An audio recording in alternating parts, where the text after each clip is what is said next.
Bueno,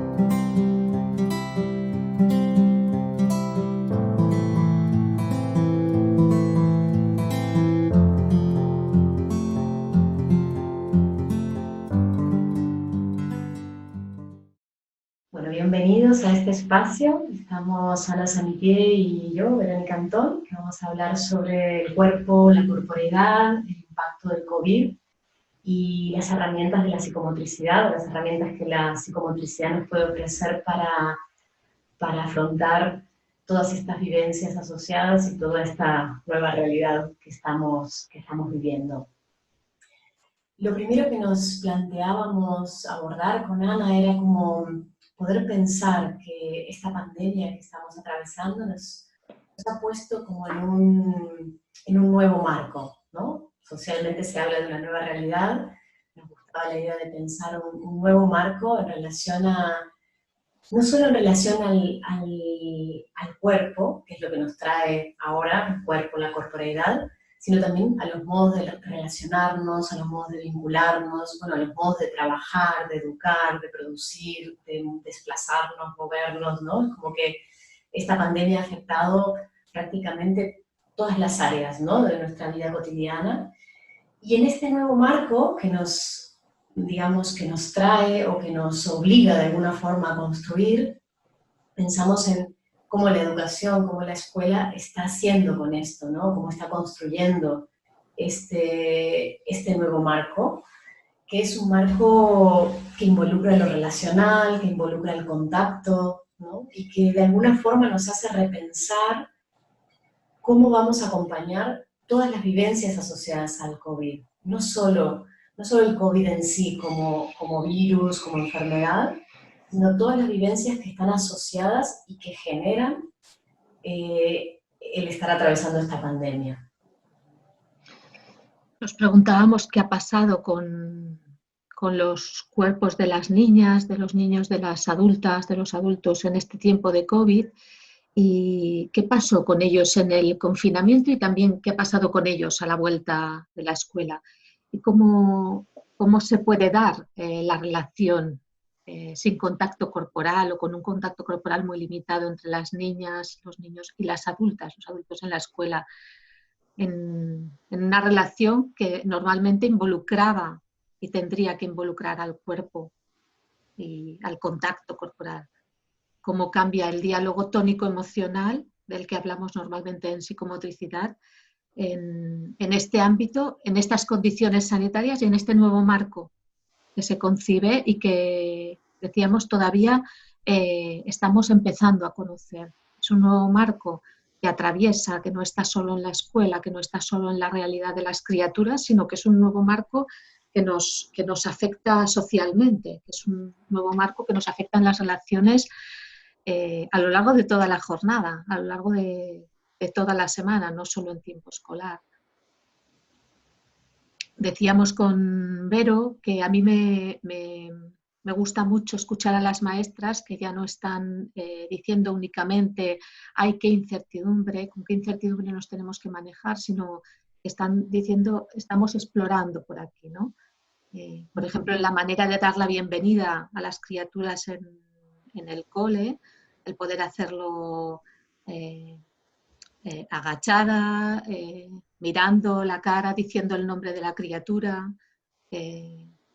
como haciendo un momento de cuidado dentro del marco que te permite el momento de poner gel y tomar la temperatura. Es como un ejemplo, ¿no?, de cómo podernos adecuar a este marco y ampliar todo lo posible los límites para que se pueda dar ese contacto de calidad a pesar de todo. Sí, cuando nos planteábamos las preguntas para esta reflexión, una de las preguntas claves que nos venía era cómo los adultos estamos viviendo en nuestra corporeidad esta pandemia también, ¿no? Hay muchas maestras bueno, muchos maestros, muchos profesionales, muchos adultos que trabajamos con niños y adultas que trabajamos con niños, en los cuales aparece el miedo también, ¿no? Aparece el miedo, aparece la vivencia de peligro, ¿no? Y aparece el cuerpo y las vivencias corporales como amenaza, ¿no? Y esto también creemos que es algo interesante para recoger, interesante para ser consciente también, ¿no? De dónde estamos nosotras y nosotros, ¿no? De dónde, bueno, de qué vivencias también internas estamos partiendo, ¿no?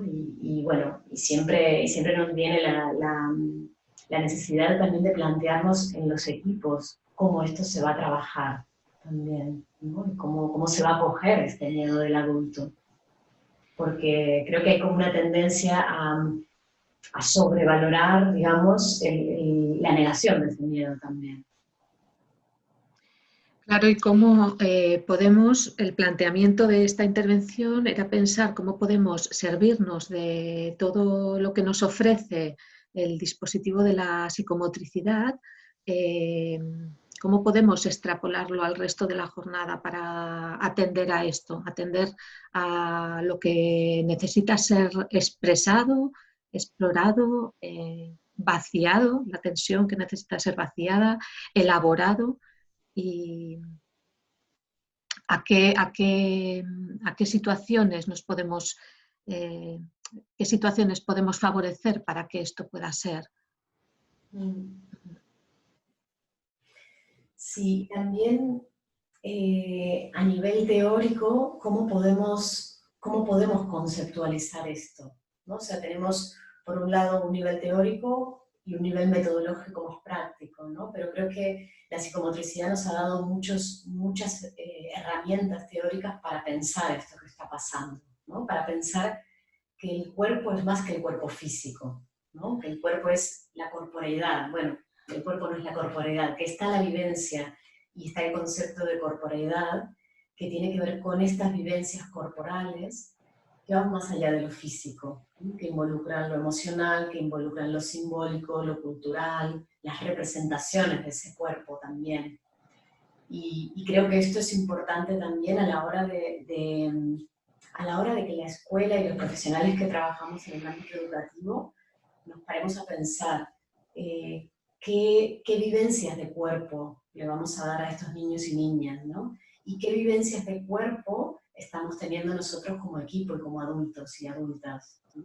Porque tengo la sensación de que en toda esta pandemia el cuerpo ha pasado a ser una amenaza, ha pasado a ser una vía de contagio, ha pasado a ser lo peligroso, ¿no? Y el contacto corporal ha pasado de ser algo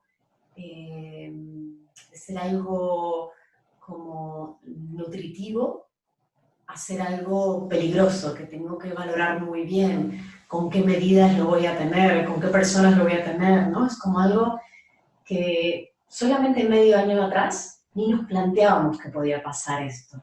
Y esto nos está pasando también a nosotros como adultos, ¿no? Cuando decidimos, pues le doy un abrazo a esta persona o no, o quedo para comer con una persona y le saco la mascarilla y me expongo a estar en ese contacto que puede implicar un contagio. Es decir, que todas estas decisiones sobre este cuerpo, sobre mi cuerpo y sobre el cuerpo del otro, están atravesadas por esta vivencia de posible enfermedad y esta vivencia que de alguna forma nos trae en última instancia la muerte como algo mucho más cercano de lo que normalmente tenemos, ¿no? Llevamos meses escuchando cantidad de contagios, cantidad de muertes, cantidad de personas afectadas por esta enfermedad, cantidad de personas en la UCI.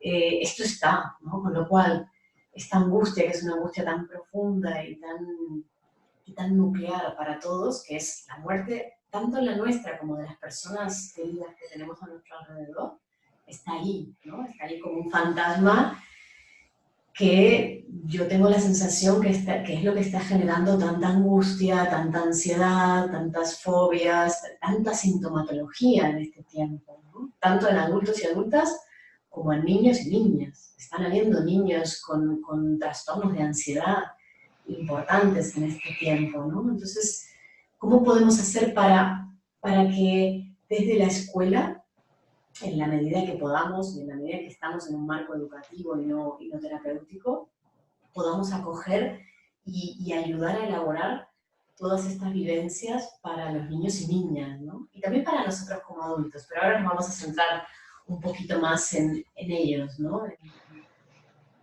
Claro, ¿cómo recoger, perdona, Vero, ¿habías terminado? ¿Cómo recoger y cómo elaborar estas vivencias y que además les podemos dar vía de representación en diferentes niveles de simbolización y cómo recuperar el placer? Porque siempre estamos hablando en psicomotricidad del placer de hacer, al placer de pensar, el placer de investir el espacio, el placer eh, de manejar una frase motriz desde el comienzo hasta el final. Siempre estamos hablando del placer, está presente en casi todos nuestros planteamientos. Eh,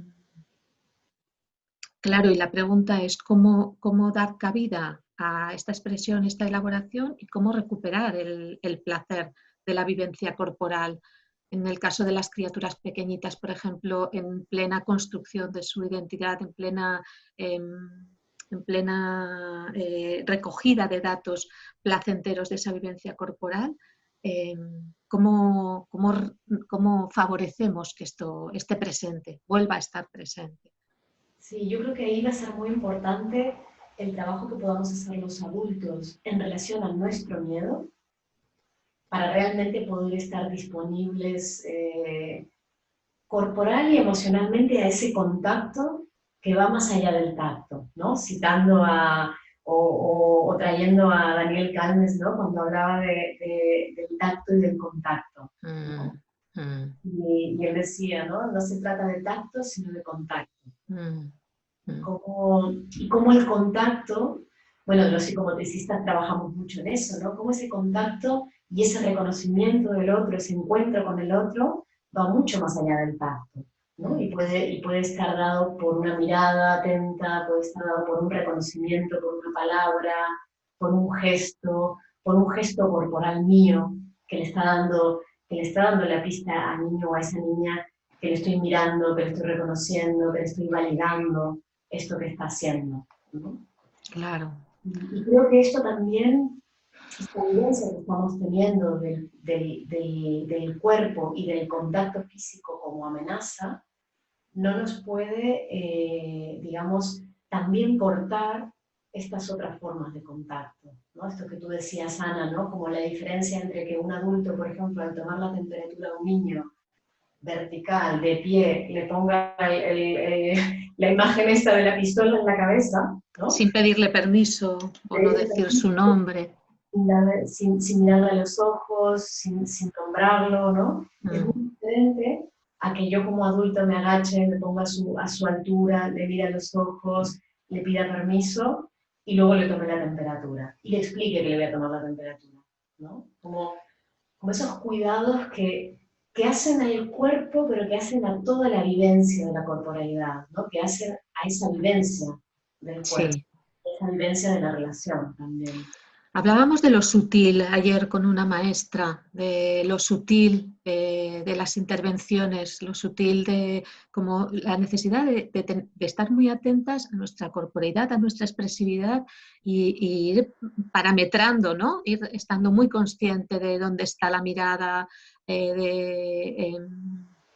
igual que siempre decimos, todo lo que pasa en la sala de psicomotricidad es intervención, todo lo que hace la persona adulta es intervención, ser más conscientes que nunca que todo lo que hace la persona adulta en la relación educativa es intervención, donde pone la mirada, cómo es esa mirada, qué palabras utiliza, cómo es el tono de voz, cómo está la gestualidad que decías tú, cómo es la postura, la ubicación, el ritmo, el tono, la velocidad. Como todo esto, creo que vamos a tener que esponjarlo, ampliarlo y servirnos de ello, que es con lo que vamos a poder tener ese contacto que decía Calmels, ¿no? Que nombrabas. También, como nos queda poquito tiempo ya para ir terminando la Madre mía. exposición, no quería dejar de darle un espacio a estas herramientas más específicas que trae la psicomotricidad a nivel metodológico, que obviamente tienen toda una teoría detrás, que tiene que ver con los juegos de seguridad profunda, ¿no? Con Ana nos planteábamos, bueno, ¿qué cosas específicas de la psicomotricidad podemos trasladar y podemos llevar más allá de la sala de psicomotricidad, ¿no? Pensando en toda esta teoría de cómo los juegos de seguridad profunda ayudan a elaborar, a tramitar, a representar y a traspasar esas angustias más primarias, más nucleares también. Cómo ofrecer a los niños y niñas la posibilidad del juego elaborativo, no tanto del juego reglado, no tanto del juego estructurado, no tanto del juego dirigido, que ahí puede haber mucho placer, ¿no? Pero cómo la psicomotricidad da cuenta de un juego que es un juego elaborativo, que es un juego que permite justamente representar esas vivencias profundas que generan angustia. Y yo creo que en el marco en el que estamos viviendo de la pandemia y de todas las vivencias asociadas a la pandemia, cuando hablamos de vivencias asociadas, hablamos de confinamiento, hablamos de enfermedades, hablamos de pérdidas afectivas y de pérdidas económicas también en muchas familias, es decir, hablamos de muchos tipos de duelo, ¿no? De muchos tipos de pérdidas también. Y estas pérdidas están afectando a las criaturas, sin duda. Más allá de que lo veamos más o lo veamos menos, esas vivencias están, ¿no? Y necesitan ser escuchadas y elaboradas. Perdona. Estos juegos abren esa puerta, ¿no?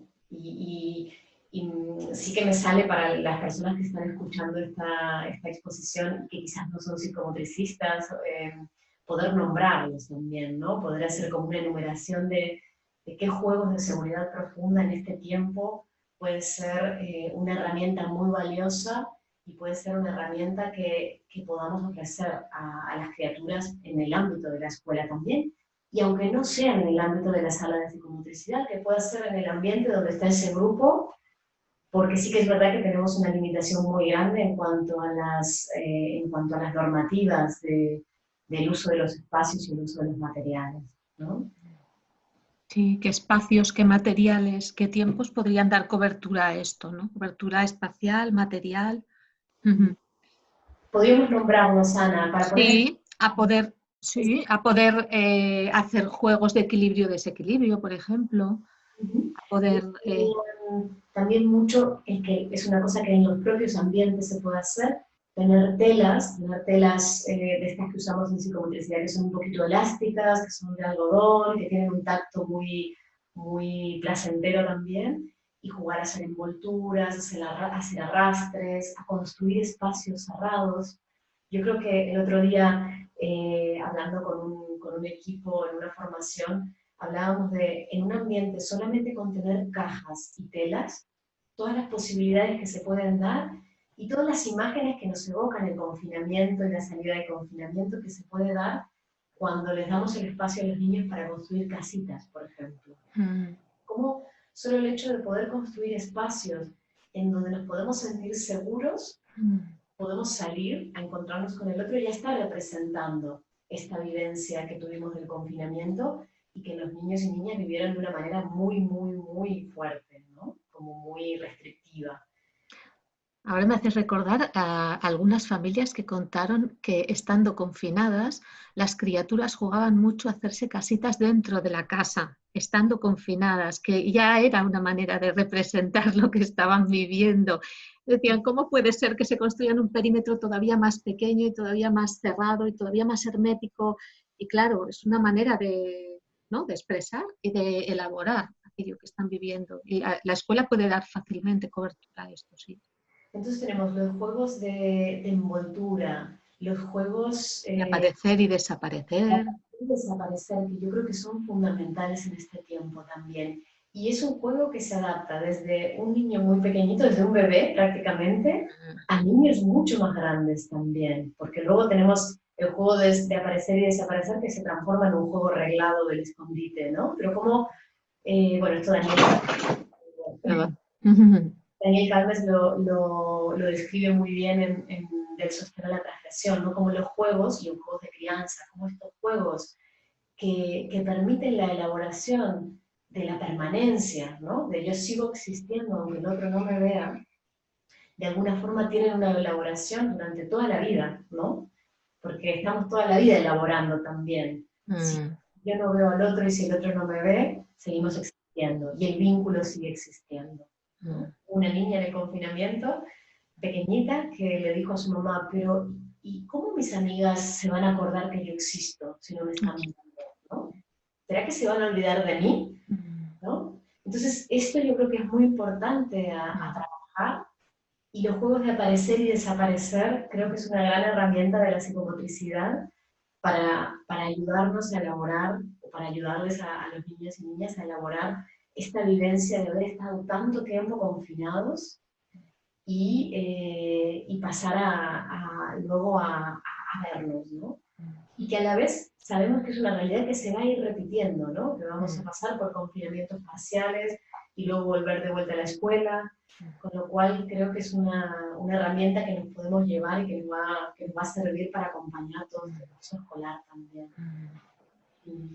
O dentro de la sala quizás más fácilmente que en un ambiente, un aula, jugar la caída, jugar el giro, jugar los balanceos, el salto, pero también a veces en una medida más pequeña el espacio del ambiente también puede permitir con un poquito de material dar la posibilidad de ese juego que puede que no sea tan expansivo como en la sala, pero puede darse en un formato más menudo, ¿no? Más contenido en el ambiente. El juego de construir y destruir. Es algo muy propio de la psicomotricidad y que a veces nos da miedo, ¿no? Como llevarlo a otros espacios, porque es verdad que hay que enmarcarlo muy bien, ¿no? Yo creo que es importante que les permitamos a los niños destruir en este tiempo, destruir algo simbólico, destruir lo que nosotros sabemos que no implica un riesgo, que no implica un daño, ni para ellos, ni para nosotros, ni para el material, ¿no? Pero poder facilitar que pueda salir también esa pulsión, ¿no? Esa pulsión y esa agresividad natural que nos conecta también con el impulso vital, ¿no? Porque yo creo que esto es una cosa muy importante que hemos atravesado todos y que estamos atravesando, ¿no? Cuando este cuerpo está tan contenido, no tenemos espacio para la expansión, para la pulsión, ¿qué nos va a pasar con el impulso vital? ¿Y qué les ha pasado a los niños durante el confinamiento con el impulso vital? Ha bajado, ¿no? Y ha bajado porque no han tenido expansión, porque no han tenido movimiento, porque no han tenido, digamos, ruta para este juego funcional, para esta agresividad natural, ¿no? Y en este punto de confinamiento lo pudimos como contener. Creo que de cara como a todo un curso escolar es importante pensar qué cabida le vamos a dar, qué salida le vamos a dar. Porque vamos a poder estar un curso entero con los niños dentro del aula, sentados con mascarilla, ¿no? Es decir, tenemos que salir a la naturaleza, tenemos que salir al patio, tenemos que salir a los parques, tenemos que estar en contacto con el afuera para que esa expansión pueda darse, porque esa expansión es lo que nos conecta con el impulso vital. Además, ellos lo van a ir pidiendo, ¿no? Conforme se termine la capacidad que tengan para posponer. Estamos en tiempo, Vero, no sé si tenemos que empezar a despedirnos. Porque... Yo quería decir una última cosa que la tengo ahí dando vueltas y quiero decirla también, que creo que tenemos que empezar a reflexionar mucho sobre esta capacidad de adaptación que tienen los niños y las niñas a todo, ¿no? Como se dice socialmente. Creo que sí que es una cosa muy positiva que ellos se adapten, pero también como adultos y sobre todo como profesionales del ámbito educativo, tenemos la responsabilidad también de pensar en las necesidades de ellos y pensar cómo acoger esas necesidades más allá o teniendo en cuenta el gran esfuerzo que están haciendo los niños y niñas por adaptarse a este nuevo marco que les estamos dando, ¿no? Yo creo que ahí nos queda como una gran reflexión, ¿no? De decir, bueno, pues, ¿cómo lo vamos a hacer? Para que no se sobreadapten, para que no se resignen, ¿no? A quedarse quietecitos, a quedarse con la mascarilla, ¿no? Como, creo que esa es una tarea nuestra importante, ¿no? Que hace la prevención, que hace la salud, que hace el cuidado, hasta del sistema inmunológico también, ¿no? O sea, que la salud y la protección también del COVID pasan por muchos lugares, no solo por el uso de la mascarilla y no tocarnos, ¿no? Pues sí. Bueno, bueno, que haya sido de provecho para los que estáis escuchando y bueno, y estaremos también disponibles para comentarios y para reflexiones el día de, bueno, en las jornadas, durante las jornadas y luego también. Un placer, Vero, haber hecho esto juntas. Igualmente, Ana. Y bueno, muchas gracias a todos y todas. Hasta pronto. Adiós.